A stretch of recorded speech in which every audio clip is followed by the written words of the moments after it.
there, and welcome back. It has been a long break.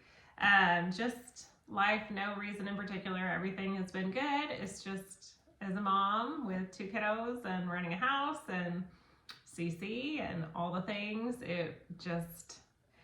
filming got neglected. So I apologize for that, but we're back. It's a new year. It's January. We're in 2026 now, and we just finished week 13 last week. So let me discuss what we did. First off, you can find these lesson plans that I have adapted and modified from Erica Rhodes lesson plans.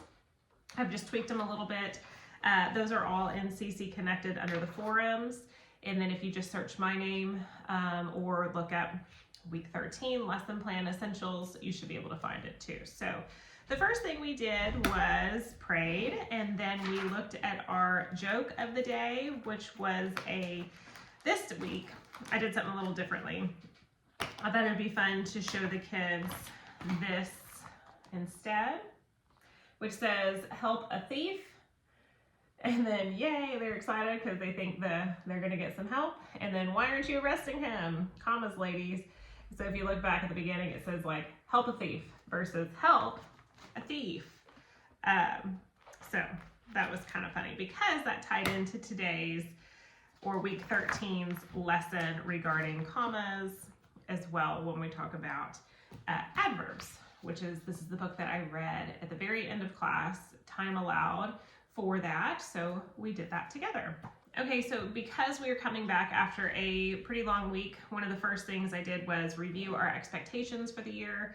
And now that I think about it, I wrote that down. I don't know if I actually did it, but you should review your expectations. Tell the kiddos what you expect of them, parents' involvement, all of those things. Anyway, we started with a Chart A review game. So I split the class. I have a pretty large class, so I split it into 3 teams. I had 2 kiddo teams and then 1 adult team.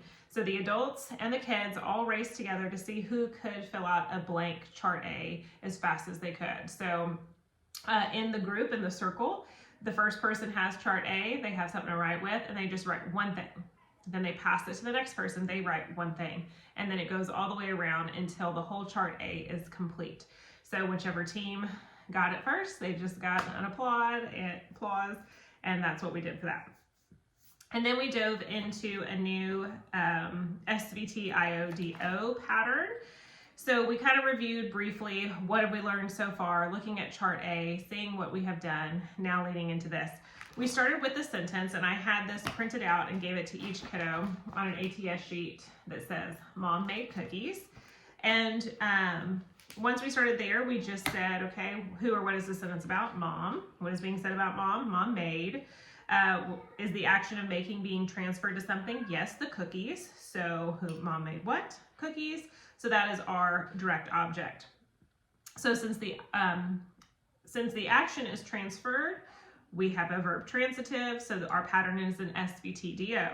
Now we also then flip to Chart E to see that on that chart where it says SVT, the I stands for indirect object, and it will always be located between the IO will always be between a VT and a DO, always. You cannot have one without the other. So now we kind of then flew ahead and took our sentence, Mom made cookies, and we wanted to make it an SVT IO DO. So where could we put something in there? So we decided, 1, the IO has to be a noun or pronoun. So what do we want to use? The class all said me. So our sentence then became, Mom made me cookies. So now we have that. We have an SVT IO DO, and I showed them how that gets diagrammed with a straight line and how that all looks. And you can look at Chart A too to see how that should look diagrammed. All right, so after we took Mom made cookies and made it an SVT IO DO with Mom made me cookies, I then had a sentence on the board that I wrote that says, my friend gave me a hug. We walked through basically an ATS together, showing how we would label each thing.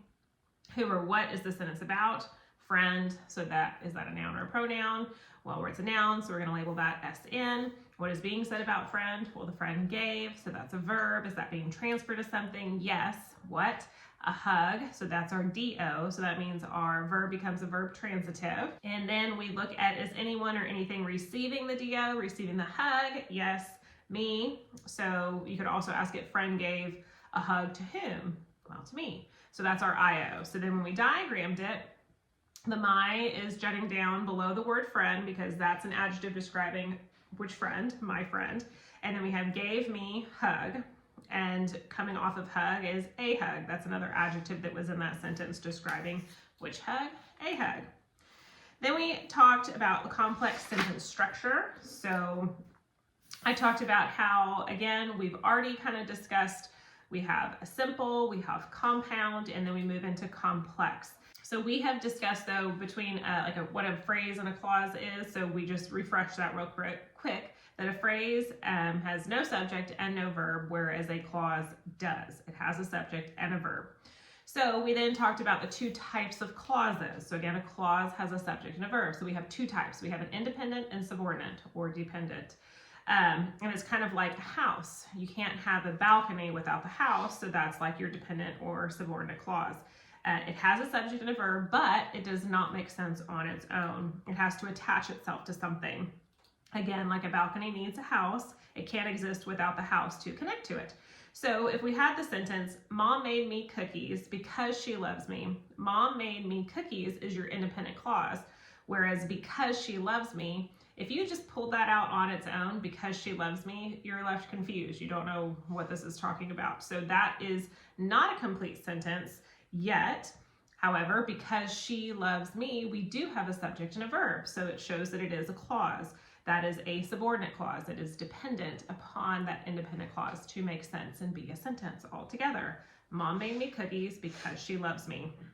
So we can combine the two, that because, that is your subordinating conjunction, connecting the two together. And then what we need to figure out too, the next step is adjectival versus adverbial clauses. So I have this poster is what I hung up in class to show adjectival clauses. They modify a noun or pronoun, and they usually introduced by a relative pronoun. I have a poster that I showed. I think that I found from Erica Rhodes. So this is the relative pronoun poster that I believe I found on Erica Rhodes lesson plans. I'll see if I can connect those directly in CC Connected as well. So I showed that to the kiddos as well. So the relative pronouns, sorry, let me discuss it a little bit further with you. It says all the different ones. We have who, whom, whose, which, that, whoever, whomever, what, whatever. So if we have those, we have an adjectival clause. And then we also have the who, which clause, which with IEW, we have been doing who, which clauses. So we can see some commonality there as well. So it's not totally unknown. And then you have an adverbial clause with this chart showing it modifies a verb, an adjective, or another adverb. And that is connected by a subordinating conjunction. And we look for these words. When, where, while, as, since, if, although, because, etc. That would be your www.asia.web clause that we use in IEW. So again, we can see those two. So with our subordinate clauses, we're either going to have adjectival or adverbial. And then that is important to know because that shows us where to diagram. So we'll get there. So when we have the sentence, Mom who loves me made me cookies. So we break it all up. We see we have a subject noun, mom, and then a VTIODO, made me cookies. But then our subordinate clause is who loves me. That's an SPVTDO. So with that, I can just show you my notes in here to show you how that is diagrammed. So you can see the mom is connecting to the who because this is who we're talking about. We're talking about mom. So with that, the relative pronoun, who, this is an adjectival clause. We did it again with another sentence. Mom, who likes trips, gave me a suitcase. So again, this is what my notes look like. So our first thing we did was mention all of the, parsing and then diagramming it like so. And then our next one was Amy made me cookies while I folded clothes. Same thing. Again, we're going to look at what each thing is, and then the diagramming here. We have that word while, so that is over here. That is an adverbial clause. So because of that, we're connecting our verbs together there. And then the next and final part that we mentioned, or actually before when we started diagramming, is that subordinate clauses always will be diagrammed below the independent. So you're going to have your independent clause on top, and then below that will be your subordinate clause. We then practiced it one more time with the sentence, my dad, who loves me, brought me a smoothie. And I walked through that as if the parent does at home with their ATS sheet. And again, on the notes for this lesson plan, it is typed up so you can see how that is diagrammed. And then I had a few other sentences in here which we did not get to because we already went through this quite a bit and the kids were getting a good feel for it. So then we moved into math. This week we did another N2K, national number knockout. This time I divided my class into groups of 4. So I had a little strip of paper that had 3 numbers written on it within that national number knockout chart. So those 3 numbers were their code for their safe that they needed to protect and not knock off that number. So as a team, their goal was to not come up with an answer to knock out those numbers. However, you wanted to come with any other number because another team could have that number and you want to knock their number off and you want to open their safe. So we went through that and it was a lot of fun. I did have parents just double check, make sure that the kiddos are being honest and, you know, raise their hand whenever all of their numbers have been knocked off the chart and their case was unlocked. So we played that. Moving into IEW this week, we have a new structure. It's Unit 6, summarizing multiple references. So with this one, I have this chart on this side, so you can see. Just showing the kiddos what we're going to be working with. For this week, for week 13, you only have 2 sources that we're looking at. So to do this, you basically read your first source, highlight or underline any information that your child feels most interesting or your class, and then you do the same thing with source 2. What do you find most interesting? And then of those things that you underline, what do you want to actually pull and mention? So you have your topic A and you have about 4 things from that, and then topic source 2, also the same topic.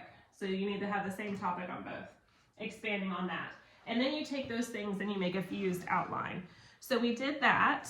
We worked through that together. On page 137, we read our first source text. And again, reminding the kiddos to use their pencil and underline any facts that they find most important. And then we chose 5 facts or 4 facts based on what the students chose. So the kiddos had an option in class to either write down what we were all doing or just watch and participate in the class KWO, because again, these kiddos are writing their own paper. It's not a class paper of what the whole class finds interesting. It's what the child finds interesting. So it's kind of like hands off the topic as a parent, but making sure they stick to the structure and what they're supposed to do. So we did that, and then we did the same thing with the second source, read it through, pulled some facts, put it on our KWO, and that was pretty much it. We then, once we had all of these mentioned here, we then decided what would we want to write on? What do we find most interesting? And are we seeing any similarities between the two that we could find more information on? And then we circled it, and then we put it down there in our fused outline. Lastly, we had a new style, which is the number 3 ly adverb opener. They've already been doing ly's adverbs, but they're putting them in their sentences. This time now you're starting the sentence with an ly adverb, which is a totally different check on the stylistic techniques. So for this one paragraph that they're writing this week, they need to have an ly adverb in their paper somewhere, but then also an ly adverb opener. So for instance, the sentence could say like, slowly, the great cathedral rose above the medieval town. That's an ly opener. Carefully, the builders raised the towering stone walls of the cathedral. So that's pretty much it.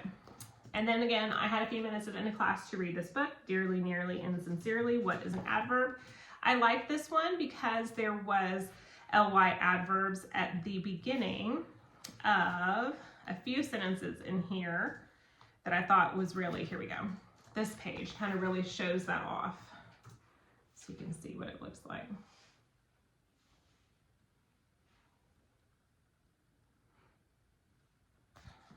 And that was it. That was it for Essentials this week. So kind of a quick flyby of what we did. Anyway, hope you have a really wonderful week in Essentials and a great semester, a great year. And then I will be back soon for week 14 to share that as well. All right, y'all have a really wonderful, blessed day. Bye.